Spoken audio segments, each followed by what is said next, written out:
17. Con la adquisición de Grenouille, empezó el progreso de la Casa Giuseppe Baldini hacia un prestigio no solo nacional, sino europeo. El carrillón persa ya no cesaba de sonar y las garzas no dejaban de escupir en el establecimiento de Pont-au-Change. La primera tarde, Grenouille tuvo que preparar una gran bombona de Nuit Napolitaine, del que se vendieron en los días subsiguientes más de 80 frascos. La fama del perfume se extendió con vertiginosa rapidez.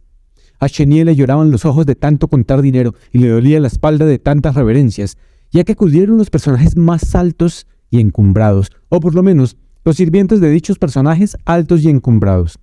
Y un día la puerta se abrió de par en par y se estremeció dentro de sus goznes para dar entrada al lacayo del conde de Armison, quien gritó, como solo saben gritar los lacayos, que quería 5 frascos del nuevo perfume.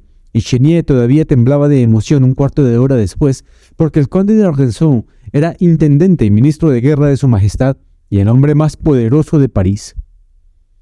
Mientras Chenier recibía solo a la oleada de clientes, Baldini se encerraba en el taller con su nuevo aprendiz. Justificó esta conducta ante Chenier con una fantástica teoría que designó con el nombre de división y racionalización del trabajo. Durante años, explicó, había contemplado pacientemente cómo Pellicier y sus compinches violaban las reglas del gremio, quitándole la clientela y arruinando el negocio. Ahora su paciencia se había terminado, ahora aceptaba el desafío y se enfrentaba a aquellos advenedizos insolentes, utilizando sus propias armas. Cada estación, cada mes, y si era necesario, cada semana sacaría un nuevo perfume, y vaya perfume. Quería aprovechar hasta el máximo su facultad creadora, y para ello era necesario que se dedicara, con la sola ayuda de un aprendiz, completa y únicamente a la producción de perfumes, mientras Chenier se ocupaba exclusivamente de las ventas. Con este método moderno iniciarían un nuevo capítulo en la historia de la perfumería. Barrerían en la competencia y se harían inmensamente ricos. Sí, había dicho se harían, y lo ratificaba de forma categórica, porque tenía la tendencia de dar a su fiel encargado un tanto por ciento de los enormes beneficios. Unos días antes, Chenier habría calificado tales discursos de su patrón como prueba de un incipiente chocheo. Ya está maduro para la Charité, había pensado. Ahora ya no puede tardar mucho en dejar definitivamente el bastón de mando. Pero ahora ya no pensaba así. De hecho, apenas tenía tiempo de pensar. Trabajaba tanto que por la noche extenuado solo era capaz de vaciar la atiborrada caja y quedarse con su parte. Ni en sueños habría dudado de la legitimidad de la situación cuando Baldini salía casi a diario del taller con alguna fragancia nueva. ¿Y qué fragancias? No solo perfumes de la más alta y refinada escuela, sino también cremas, polvos, jabones, lociones capilares, aguas, aceites. Todos los artículos despedían ahora un olor nuevo, diferente, más exquisito que antes, y todo, absolutamente todo, incluyendo las nuevas bandas perfumadas para el cabello, creadas un día por el caprichoso talento de Baldini, obtenía el favor del público, que como embrujado no daba ninguna importancia a los precios. Todo lo que Baldini producía se convertía en éxito, y el éxito era tan abrumador que Chenier lo cogió como un fenómeno natural y no se preocupó más de averiguar las causas. La posibilidad de que el nuevo aprendiz, el desmañado gnomo que se alojaba como un perro en el taller, y el cual veía muchas veces cuando el maestro salía limpiar morteros y utensilios de vidrio en el fondo de la habitación, la posibilidad de que aquel ser insignificante tuviera algo que ver con la fabulosa prosperidad del negocio era algo que Chenier no habría creído aunque se lo hubieran jurado. Naturalmente que el gnomo era el responsable de todo ello. Los productos que Baldini llevaba a la tienda y entregaba a Chenier para su venta eran solo una ínfima parte de las mezclas elaboradas por Grenouille tras la puerta cerrada del taller. A Baldini ya no le alcanzaba el olfato. Para él representaba un verdadero tormento tener que escoger entre las maravillas creadas por Grenouille. Aquel aprendiz mágico habría podido proveer de recetas a todos los perfumistas de Francia, sin repetirse nunca ni ofrecer un solo perfume inferior o tan siquiera mediano. Es decir, de recetas, o sea, fórmulas. No habría podido proveerlos porque al principio Grenouille siguió componiendo sus fragancias del modo caótico y antiprofesional que Baldini ya conocía, mezclando los ingredientes al parecer sin orden ni concierto.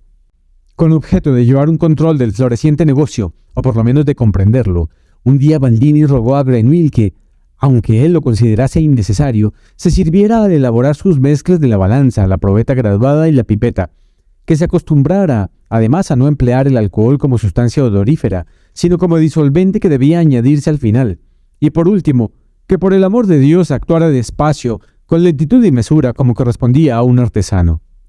Grenouille obedeció, Y por primera vez, Baldini tuvo oportunidad de seguir y documentar las manipulaciones del hechicero. Sentado junto a Grenouille con papel y pluma y exhortando una y otra vez a la parsimonia, anotaba cuántos gramos de estos, cuántas medidas de aquellos, cuántas gotas de un tercer ingrediente iban a parar al matraz. Por este método singular, analizando un proceso en marcha, precisamente con aquellos medios sin cuyo empleo se le antojaba imposible que pudiera realizarse, consiguió por fin Baldini poseer la fórmula sintética. ¿Cómo podía Grenouille mezclar sin ellos sus perfumes? Continuó siendo para Baldini más que un enigma, un verdadero milagro, pero al menos ahora había atrapado el milagro de una fórmula y apaciguado hasta cierto punto su espíritu sediento de reglas y salvado de un colapso total su imagen del mundo de la perfumería.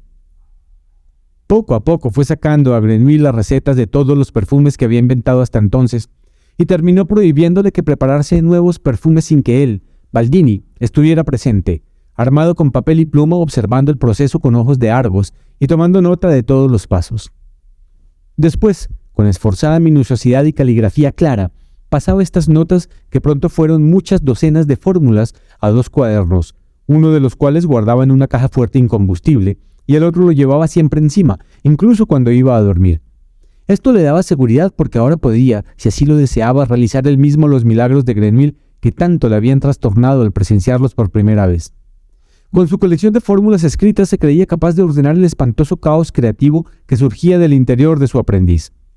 Además, el hecho de no quedarse mirando embobado, sino de participar en el acto creador observando y tomando notas, producía un efecto sedante en Baldini y fortalecía su confianza en sí mismo. Al cabo de un tiempo llegó a creer que su participación en la creación de las sublimes fragancias no era nada despreciable, y cuando había anotado las recetas en sus cuadernos y guardado estos en la caja de caudales y contra su pecho, ya no dudaba de que eran enteramente suyas. Pero también Grenouille se benefició de esta disciplina impuesta por Baldini. Él no la necesitaba, jamás tuvo que buscar una vieja fórmula para repetir un perfume elaborado semanas o meses atrás, porque no olvidaba los olores. Sin embargo, con el uso obligatorio de probetas graduadas y balanzas, aprendió el lenguaje de la perfumería y el instinto le dijo que el conocimiento de este lenguaje podría serle de utilidad. Al cabo de pocas semanas no solo dominaba los nombres de todas las sustancias aromáticas del taller de Baldini, sino que también era capaz de escribir las fórmulas de sus perfumes, y a la inversa, interpretar fórmulas y composiciones de perfumes ajenos y demás certificados de productos aromáticos. Y aún más, después de aprender a expresar sus ideas perfumísticas en gramos y gotas, ya no necesitó nunca más los pasos intermedios de la experimentación. Cuando Baldini le encargaba una nueva fragancia, ya fuese para perfumar un pañuelo, un sachet o un colorete, Grenouille ya no tenía que buscar frascos y polvos, sino que se limitaba a sentarse a la mesa y escribir la fórmula directamente. Había aprendido a ampliar el camino desde la representación interna de un aroma hasta el perfume terminado con la escritura previa de la fórmula. Para él, esto era un rodeo. En cambio, a los ojos del mundo, o sea, a los ojos de Baldini, era un paso hacia adelante. Los milagros de Grenouille siguieron siendo los mismos, pero las recetas con que ahora los proveía les quitaba el elemento de pavor, y esto era una ventaja. Cuanto mejor dominaba Grenouille los conceptos y métodos artesanales, tanto mayor era la normalidad con que podía expresarse en el lenguaje convencional de la perfumería, y tanto menos le temía y sospechaba de él su amo. Baldini siguió considerándole un hombre especialmente dotado para los olores, eso sí, pero ya no un segundo Frangipani o un inquietante aprendiz de brujo, y esto le venía muy bien a Grenouille. La etiqueta de artesano le servía de útil y oportuna tapadera. Llegó a conquistar a Baldini con su ejemplar proceder en el peso de los ingredientes, en la oscilación del matraz, en el salpicado del nieve o pañuelito para las pruebas. Casi lo agitaba y se lo llevaba a la nariz con la misma delicadeza y elegancia que el maestro. Y de vez en cuando, a intervalos bien dosificados, cometía errores destinados a llamar la atención de Baldini. Se olvidaba de filtrar, graduaba mal la balanza, escribía en una fórmula un porcentaje absurdamente alto de tintura de ámbar y dejaba que le indicara el error para corregirlo enseguida con la mayor diligencia. De este modo logró crear en Baldini la ilusión de que al fin y al cabo todo seguía sus cauces normales. No quería en absoluto enemistarse con Baldini, al contrario, deseaba aprender de él. No mezclar perfumes, no la correcta composición de una fragancia, naturalmente que no. En este terreno no había nadie en el mundo que pudiera enseñarle algo, y los ingredientes del taller de Baldini no habrían sido suficientes para realizar su pretensión de elaborar un perfume realmente magnífico. Lo que podía realizar con Baldini en cuestión de olores era un juego de niños en comparación con los olores que llevaba dentro y que esperaba realizar algún día. Sabía, no obstante, que para ello necesitaba dos condiciones imprescindibles. En primer lugar, la capa de una exigencia burguesa, por lo menos la de un oficial artesano, bajo cuyo amparo podría entregarse a sus pasiones y objetivos auténticos sin ser molestado. Y en segundo lugar, el conocimiento de aquellos métodos artesanales con los que se preparaban, aislaban, concentraban y conservaban las sustancias aromáticas, y sin los cuales no eran aptas para sus elevados usos. Porque Grenouille poseía realmente la mejor nariz del mundo, tanto analítica como imaginativamente, pero aún no poseía la facultad de materializar los olores. 18. Y así se dejó instruir en el arte de cocer el jabón de grasa de cerdo, de coser guantes de cuero lavable, de mezclar polvos de harina de trigo, pasta de almendras y rizomas de lirio. Formó velas olorosas de carbón vegetal, salitre y astillas de madera de sándalo. Hizo pastillas orientales con mirra, benjuí y polvo de ámbar. Amasó pebetes redondos con incienso, goma laca, vetiver y canela. Tamizó e hizo empastos poudre imperiale, con pétalos de rosa, flores de espliego y corteza de cascarillo, todo molido. Mezcló pintura blanca y azul y formó barritas de grasa de olor carmesí para los labios. Molió el más fino polvo de uñas de mate dental que sabía a hierbabuena. Elaboró líquido de gorgueras para las pelucas y gotas para verrugas y callos, un blanqueador de pecas y un extracto de belladona para los ojos, pomada de cantárida para los cabellos y vinagre higiénico para las damas. También aprendió la preparación de diferentes aguas, polvos y remedios de tocador y de belleza, así como la de mezclas de tés y condimentos, licores, escabeches, en fin, todo lo que Baldini podía enseñarle con su gran sapiencia y que Grenouille asimiló sin interés desmesurado, pero con docilidad y éxito. En cambio, sentía un entusiasmo especial cuando Baldini le instruía en la preparación de tinturas, extractos y esencias. Nunca se cansaba de triturar almendras amargas en la prensa de tornillo, ni de machacar granos de almizcle, ni de picar grises bolas de ámbar con el cuchillo o de raspar rizomas de lirio para digerir las virutas en el alcohol más ligero. Aprendió el uso del embudo separador con el que se separaba del sedimento el aceite puro de la corteza de limón, y a secar plantas y flores sobre parrillas colocadas al calor protegido, y a conservar las crujientes hojas en cajas y tarros sellados con cera. Aprendió el arte de limpiar pomadas y preparar infusiones y a filtrar, concentrar, clarificar y rectificar. Ciertamente, el taller de Baldini no era apropiado para fabricar a gran escala esencias florales o vegetales. Tampoco habría habido en París las cantidades necesarias de plantas frescas. De vez en cuando, sin embargo, todo el romero, la salvia, la menta o las semillas de anís se vendían baratos en el mercado o había llegado una gran partida de tubérculos de lirio, raíces de valeriana, comino, nuez moscada o claveles secos. Se despertaba la vena del alquimista de Baldini y sacaba su gran alambique, una caldera de cobre para la destilación, provista de una tapa hermética en forma de cúpula, llamada montera, como explicó muy orgulloso, que ya había utilizado 40 años atrás en las vertientes meridionales de Liguria y en las cimas del Luberón, a la intemperie para destilar espliego. Y mientras Grenouille desmenuzaba el material para la destilación, Baldini encendió con febril premura, porque la elaboración rápida era el alfa y omega del negocio, un horno de ladrillos y colocó sobre el fuego la caldera de cobre con unos dedos de agua. Echó dentro los trozos de planta, la tapó con la montera de doble grosor y conectó a ella 2 tubos para la entrada y salida del agua. Explicó que esta refinada estructura para el enfriamiento del agua había sido añadida por él en fecha posterior, ya que en sus tiempos de trabajo en el campo el enfriamiento se conseguía naturalmente soplando aire. Entonces aventó el fuego. Poco a poco el agua de la caldera empezó a borbotear y al cabo de un rato, primero a tímidas gotitas y luego un chorro fino. El producto de destilación fluyó del tercer tubo de la montera hacia una botella florentina colocada por Baldini. Al principio tenía un aspecto desagradable, como el de una sopa aguada y turbia, pero lentamente, sobre todo cuando la botella llena fue cambiada por otra y apartada a un lado, el caldo se dividió en 2 líquidos diferentes. Abajo quedó el agua de las flores y plantas y encima flotó una gruesa capa de aceite.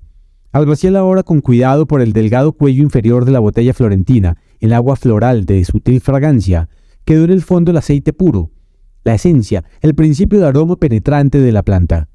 Grenouille estaba fascinado por la operación.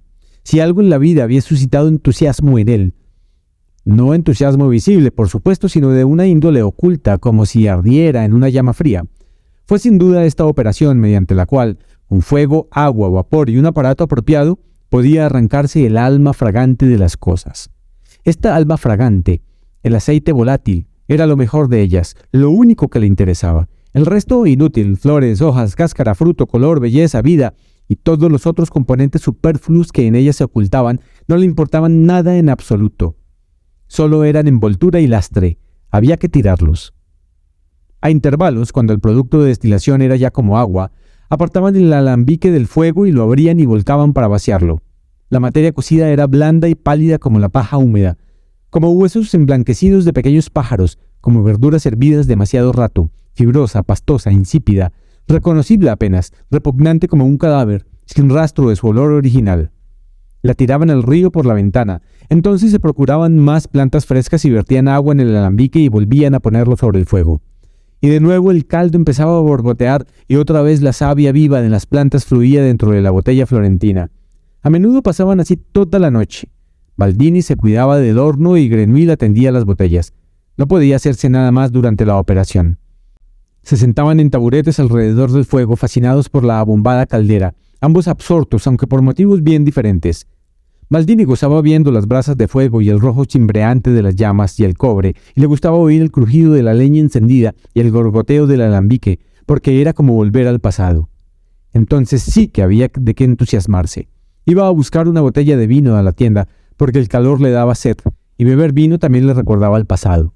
Y de pronto empezaba a contar historias de antes, interminables, de la guerra de sucesión española en la cual había participado, luchando contra los austriacos, de los Camisards, a quienes había ayudado a hacer insegura la región de Cabenes, de la hija de un hugonete de Esterel que se le había entregado, seducida por la fragancia del espliego, de un incendio forestal que había estado a punto de provocar y que se habría extendido por toda la Provenza, más deprisa que el amén de la iglesia porque soplaba un furioso mistral, y también hablaba de las destilaciones, una y otra vez, de noche y a la intemperie, a la luz de la luna, con vino y los gritos de las cigarras, y de una esencia de espliego que había destilado tan fina y olorosa que se enlapizaron con plata, de su aprendizaje en Génova, de sus años de vagabundeo y de la ciudad de Grés, donde había tantos perfumistas como zapateros en otros lugares, y tan ricos que vivían como príncipes en magníficas casas de terrazas, y jardines sombreados, y comedores revestidos de madera donde comían en platos de porcelana con cubiertos de oro, etc.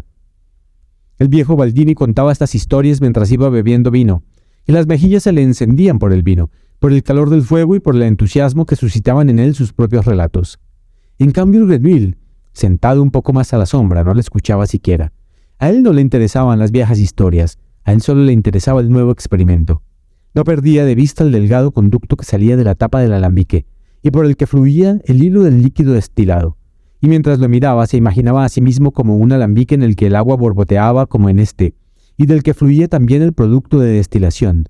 Pero mejor, nuevo, extraordinario, el producto de aquellas plantas exquisitas que él había cultivado en su interior, que allí florecían olfateadas solo por él mismo, y que con su singular perfume podían transformar el mundo en un fragante jardín del Edén, donde la existencia sería soportable para él, en el sentido olfativo. Grenouille se entregaba al sueño de ser un gran alambique que inundaba el mundo con la destilación de sustancias creadas por él mismo. Pero mientras Baldini, inspirado por el vino, seguía contando historias cada vez más extravagantes sobre épocas pasadas, y a medida que hablaba se dejaba dominar más y más por la propia fantasía, Grenouille abandonó pronto su extravagante ensoñación, borró de su mente la idea de ser un gran alambique y se puso a reflexionar sobre el modo de aplicar sus conocimientos recién adquiridos a unas metas mucho más cercanas.